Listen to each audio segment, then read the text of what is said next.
ನಮಸ್ತೆ ಸ್ನೇಹಿತರೆ, ಇವತ್ತು ನಾವು 2ನೇ ತರಗತಿಯ ಕನ್ನಡದಲ್ಲಿ ರೈತ ಮತ್ತು ಹದ್ದು ಪಾಠವನ್ನು ನೋಡುವ. ರೈತ ಮತ್ತು ಹದ್ದು ಪಾಠ ಈ ರೀತಿಯಾಗಿದೆ. ಒಂದು ಊರಿನಲ್ಲಿ ಒಬ್ಬ ರೈತನಿದ್ದ. ಆ ರೈತ ದಿನಾಲು ತನ್ನ ಹೊಲದಲ್ಲಿ ಕೆಲಸ ಮಾಡುತ್ತಿದ್ದ. ಒಮ್ಮೆ ಒಂದು ಹದ್ದು ಬಲೆಯೊಳಗೆ ಸಿಕ್ಕಿಕೊಂಡಿತ್ತು. ಅದನ್ನು ರೈತ ನೋಡಿದ. ಹದ್ದಿನ ಸ್ಥಿತಿ ನೋಡಿ ರೈತನಿಗೆ ಕರುಣೆ ಬಂದಿತು. ಹದ್ದನ್ನು ಬಲೆಯಿಂದ ಬಿಡಿಸಿದ. ಅದು ಸಂತಸದಿಂದ ಹಾರಿ ಹೋಯಿತು. ಊರ ಹೊರಗೆ ರೈತನ ಮನೆ ಇದ್ದಿತು. ಒಮ್ಮೆ ಆತ ಮನೆಯಲ್ಲಿ ಕುಳಿತಿದ್ದ. ಅವನ ಮನೆಯ ಗೋಡೆ ಕುಸಿಯುವ ಸ್ಥಿತಿಯಲ್ಲಿತ್ತು. ಆಕಾಶದಲ್ಲಿ ಹಾರಾಡುತ್ತಿದ್ದ ಹದ್ದು ಅದನ್ನು ಗಮನಿಸಿತು. ಹದ್ದು ಒಂದು ನಾಣ್ಯವನ್ನು ಹುಡುಕಿ ತಂದಿತು. ರೈತನಿಗೆ ಕಾಣುವಂತೆ ಸ್ವಲ್ಪ ದೂರದಲ್ಲಿ ಬೀಳಿಸಿತು. ಅದೇನೆಂದು ನೋಡಲು ರೈತ ಎದ್ದು ಹೊರಗೆ ಬಂದನು. ಆಗ ಗೋಡೆ ಕುಸಿಯಿತು. ಅವನಿಗೆ ಹದ್ದು ಬೇಕೆಂದೇ ನಾಣ್ಯ ತಂದು ಹಾಕಿದ್ದು ಎಂದು ತಿಳಿಯಿತು. ತನ್ನ ಜೀವ ಉಳಿಸಿದ ಹದ್ದಿನ ಕಡೆಗೆ ಪ್ರೀತಿಯಿಂದ ನೋಡಿದನು. ಅದಕ್ಕೆ ಕೈ ಮುಗಿದನು. ಹದ್ದು ಹರ್ಷದಿಂದ ಮುಗಿಲ ಕಡೆಗೆ ಹಾರಿ ಹೋಯಿತು. ಇಲ್ಲಿ ಒಂದು ಊರಿನಲ್ಲಿ ಒಬ್ಬ ರೈತ ಇರ್ತಾನೆ. ಅವನು ಯಾವತ್ತೂ ತನ್ನ ಹೊಲದಲ್ಲಿ ಕೆಲಸ ಮಾಡಿಕೊಂಡು ಅಲ್ಲೇ ಊಟ ಮಾಡಿಕೊಂಡು ತನ್ನ ಮನೆ ಊರ ಹೊರಗೆ ಇರ್ತದೆ. ಅಂದರೆ ಊರ ದೂರದಲ್ಲಿ, ಸ್ವಲ್ಪ ದೂರದಲ್ಲಿ ರೈತನ ಮನೆ ಇರ್ತದೆ. ಅದು ಹಾಳು ಬಿದ್ದಿರ್ತದೆ. ಹಾಗೆಯೇ ಅದು ಅವನ ಮನೆ, ರೈತನ ಮನೆ ಕುಸಿಯುವ ಸ್ಥಿತಿಯಲ್ಲಿ ಕೂಡ ಇರ್ತದೆ. ರೈತ ಏನು ಮಾಡ್ತಾನೆ, ತನ್ನ ಊರಿನಲ್ಲಿ ದಿನಾಲು ತನ್ನ ಹೊಲದಲ್ಲಿ ಕೆಲಸ ಮಾಡ್ತಾ ಇದ್ದ. ಒಮ್ಮೆ ಒಂದು ಹದ್ದು ಬಲೆಯೊಳಗೆ ಸಿಕ್ಕಿಕೊಂಡಿದ್ದನ್ನು ನೋಡ್ತಾನೆ. ಬಲೆಯೊಳಗೆ ಸಿಕ್ಕಿಕೊಂಡಿದ್ದಂಥ ಹದ್ದನ್ನು ನೋಡಿದ ತಕ್ಷಣ ಹದ್ದಿನ ಸ್ಥಿತಿಯನ್ನು ನೋಡಿ ರೈತನಿಗೆ ತುಂಬಾ ಮರುಕ ಬರ್ತದೆ. ಕರುಣೆ ಹುಟ್ಟುತ್ತದೆ. ಮರುಕಾಗ್ತದೆ, ಕರುಣೆ ಬಂದಿತ್ತು. ಹದ್ದನ್ನು ಬಲೆಯಿಂದ ಬಿಡಿಸ್ತಾನೆ. ಅದು ಸಂತಸದಿಂದ ಹಾರಿ ಹೋಗ್ತದೆ. ಇನ್ನು ಊರ ಹೊರಗೆ ರೈತನ ಮನೆ ಇರುವಂಥದ್ದು. ಒಮ್ಮೆ ಆತ ಮನೆಯಲ್ಲಿ ಕುಳಿತಿದ್ದ. ಅವನ ಮನೆಯ ಗೋಡೆ ಕುಸಿಯುವ ಸ್ಥಿತಿಯಲ್ಲಿತ್ತು. ಆ ಒಂದು ಆಕಾಶದಲ್ಲಿ ಹಾರಾಡುತ್ತಿದ್ದ ಹದ್ದು ಅದನ್ನು ಗಮನಿಸಿತು. ಹದ್ದು ಒಂದು ನಾಣ್ಯವನ್ನು ಹುಡುಕಿ ತಂದಿದ್ದು. ರೈತನಿಗೆ ಅದನ್ನು ಕಾಣುವಂತೆ ದೂರದಲ್ಲಿ ಎಸೆಯುತ್ತದೆ.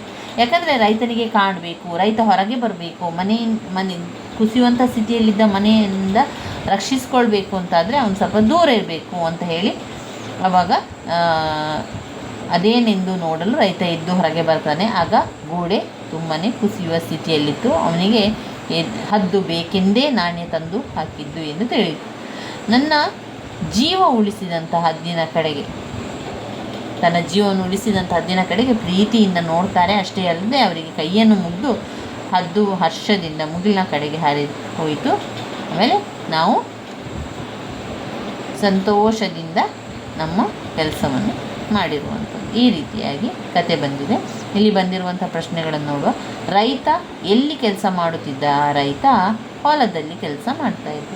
ಹದ್ದು ಎಲ್ಲಿ ಸಿಕ್ಕಿಕೊಂಡಿತ್ತು? ಹದ್ದು ಬಲೆ ಒಳಗೆ. ಹದ್ದನ್ನು ಬಲೆಯಿಂದ ಬಿಡಿಸಿದವರು ಯಾರು? ರೈತ. ರೈತನ ಮನೆಯ ಗೋಡೆ ಯಾವ ಸ್ಥಿತಿಯಲ್ಲಿತ್ತು? ಅದು ಕುಸಿಯುವ ಸ್ಥಿತಿಯಲ್ಲಿತ್ತು. ರೈತ ಹದ್ದಿನ ಕಡೆಗೆ ಹೇಗೆ ನೋಡಿದನು? ರೈತ ಹದ್ದಿನ ಕಡೆಗೆ ಪ್ರೀತಿಯಿಂದ ನೋಡಿದನು. ಇನ್ನು ಇಲ್ಲಿ ಚಟುವಟಿಕೆ ಇದೆ. ಆ ಚಟುವಟಿಕೆಯನ್ನು ಎಲ್ಲರೂ ಕೂಡ ಮಾಡಬೇಕು.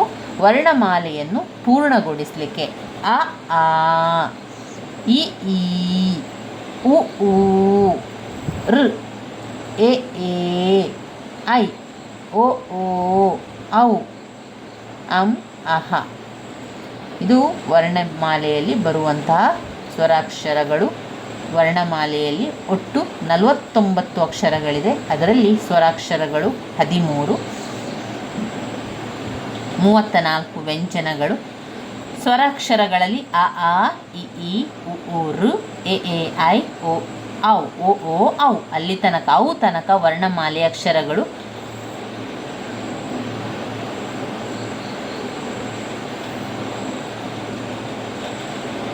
ಇನ್ನು ಅಲ್ಲೇ ಕಾಕ ಗಗಂಗ್ ಕೊಟ್ಟಿದ್ದಾರೆ. ಅದನ್ನೆಲ್ಲ ಕೂಡ ನೀವು ಬರೀಬೇಕು. ಚ ಛ ಝಜನ, ಟಟ ಡಡಣ, ತಾತ ದದನ, ಪಾಪ ಬಬಮ, ಯಾರ ಲಾವ, ಶ ಸ.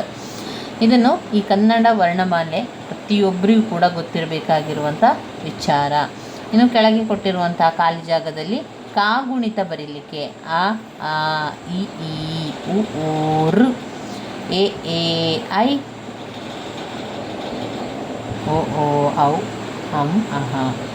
ಆಮೇಲೆ ಇಲ್ಲಿ ನೋಡಿ ಈ ಪುಟದಲ್ಲಿ ಅವರು ಕೊಟ್ಟಿದ್ದಾರೆ ನಕಲು ಮಾಡಲಿಕ್ಕೆ ಅಂತ ಹೇಳಿದರೆ ಆ ಕಡೆಯಿಂದ ಈ ಕಡೆಯಿಂದ ನೋಡಿ ಬರೆಯುವಂಥದ್ದು. ಅಂದರೆ ಅಜ್ಜ ಅಜ್ಜಿ ಸಂತೋಷದಿಂದ ಕಜ್ಜಾಯ ತಿಂದರು, ಅದೇ ವಾಕ್ಯವನ್ನು ಬರಿಬೇಕು. ಸುಬ್ಬನ ಮನೆಯಲ್ಲಿ ಕಪ್ಪು ಬಣ್ಣದ ಬೆಕ್ಕು ಇದೆ.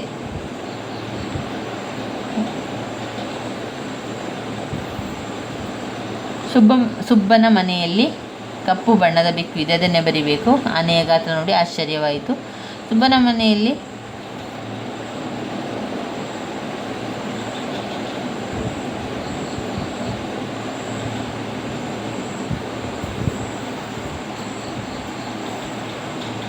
ಇಲ್ಲಿ ಅವರು ಕೊಟ್ಟಿರುವಂತೆ ನಕಲು ಮಾಡಲಿಕ್ಕೆ ಸುಬ್ಬನ ಮನೆಯಲ್ಲಿ ಕಪ್ಪು ಬಣ್ಣದ ಬೆಕ್ಕು ಇದೆ, ಆನೆಯ ಗಾತ್ರ ನೋಡಿ ಆಶ್ಚರ್ಯವಾಯಿತು, ಶಾಂತಲೆಯ ನೃತ್ಯ ಮನ ಸೆಳೆಯುತ್ತಿತ್ತು, ಪ್ರತಿದಿನ ನಾವು ಸ್ನಾನ ಮಾಡಬೇಕು. ನಂತರ ಬರುವಂಥದ್ದು ಅಂಕೆಗಳನ್ನು ಬರೆದು ನಕಲು ಮಾಡಲಿಕ್ಕೆ. ಇಲ್ಲಿ ಅದೇ ಅಕ್ಷರ ಅವರು ಏನು ವಾಕ್ಯ ಕೊಟ್ಟಿದ್ದಾರೆ ಅದನ್ನೇ ಬರೆಯುವಂಥದ್ದು.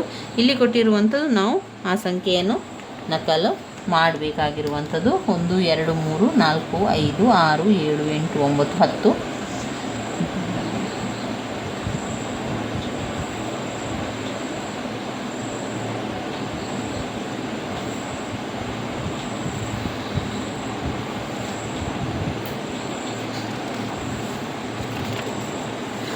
ಇನ್ನು ಬರುವಂಥ ಪದ್ಯ ಇದರಲ್ಲಿ ಬಣ್ಣದ ಹಕ್ಕಿ. ಅದನ್ನು ಮುಂದಿನ ವಿಡಿಯೋದಲ್ಲಿ ತಿಳ್ಕೊಳ್ಳುವ ಸ್ನೇಹಿತರೆ. ಈಗ ನೀವು ಇದರಲ್ಲಿ ರೈತ ಮತ್ತು ಹದ್ದು ಪಾಠದಲ್ಲಿ ಬಂದಿರುವಂಥ ವಿಚಾರಗಳು, ಮುಖ್ಯವಾದ ಪಾಯಿಂಟ್ಸ್ಗಳನ್ನು ಬರ್ಕೊಳ್ಳಿ. ರೈತ ಮತ್ತು ಹದ್ದು ಕತೆ ನಿಮಗೀಗ ಎಲ್ಲರಿಗೂ ಕೂಡ ತಿಳಿಯಿತು.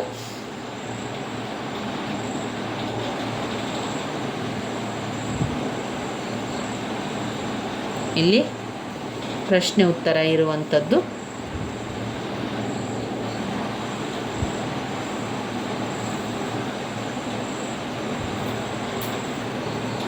ರೈತ ಮತ್ತು ಹದ್ದು, ಯಾಕಂದರೆ ಇಲ್ಲಿ ರೈತ ಮೊದಲಿಗೆ ಹದ್ದಿಗೆ ಸಹಾಯವನ್ನು ಮಾಡ್ತಾನೆ, ಅದ ನಂತರದಲ್ಲಿ ಹದ್ದು ಮಾನವನಿಗೆ ಸಹಾಯವನ್ನು ಮಾಡ್ತಾನೆ. ಅದರಿಂದ ಇಲ್ಲಿ ನಾವು ಎಲ್ಲರೂ ಕೂಡ ತಿಳ್ಕೊಳ್ಬೇಕಾಗಿರುವಂಥದ್ದು, ನಾವು ಬೇರೆಯವರಿಗೆ ಸಹಾಯವನ್ನು ಮಾಡಿದರೆ ನಾವು ಕಷ್ಟದ ಕಾಲದಲ್ಲಿರುವಂತಹ ಸಂದರ್ಭದಲ್ಲಿ ನಮಗೂ ಕೂಡ ಸಹಾಯವನ್ನು ಮಾಡ್ತಾರೆ ಎನ್ನುವಂಥ ವಿಚಾರಗಳು.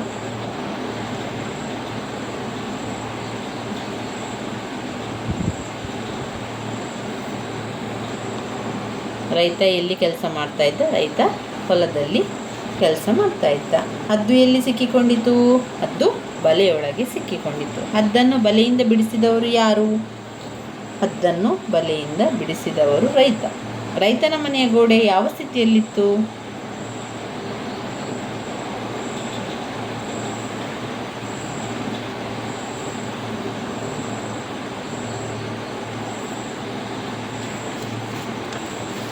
ಇಲ್ಲಿ ಕೊಟ್ಟಿರುವಂಥ ವರ್ಣಮಾಲೆಯನ್ನು ಪೂರ್ಣಗೊಳಿಸಿ ಅಂತ ಕೊಟ್ಟಿದ್ದಾರೆ. ಪೂರ್ಣಗೊಳಿಸಿ, ಹಾಗೆ ಅದರ ಜೊತೆಗೆ ಗುಣಿತಾಕ್ಷರಗಳು ಕೂಡ ಇದೆ, ಅವುಗಳನ್ನು ಬರಿಬೇಕು. ಕ ಕ, ಕಿ ಕಿ, ಕು ಕು, ಕೃ, ಕೆ ಕೆ, ಕೈ, ಕೋ ಕೋ, ಕೌ, ಕಂ, ಕಹ. ಅಕ್ಷರವನ್ನು ನಕಲು ಮಾಡಿ ಮುಂದಿನ ವಿಡಿಯೋದಲ್ಲಿ ಬಣ್ಣದ ಹಕ್ಕಿಯ ಪದ್ಯವನ್ನು ತಿಳ್ಕೊಳ್ಳೋ ಸ್ನೇಹಿತರೆ. ನನ್ನ ವಿಡಿಯೋಸ್ ಎಲ್ಲ ನಿಮಗೆ ಇಷ್ಟ ಆಗಿದ್ದರೆ ಲೈಕ್ ಕೊಡಿ, ಶೇರ್ ಮಾಡಿ, ಸಬ್ಸ್ಕ್ರೈಬ್ ಮಾಡಲಿಕ್ಕೆ ಮರಿಬೇಡಿ. ಧನ್ಯವಾದಗಳು.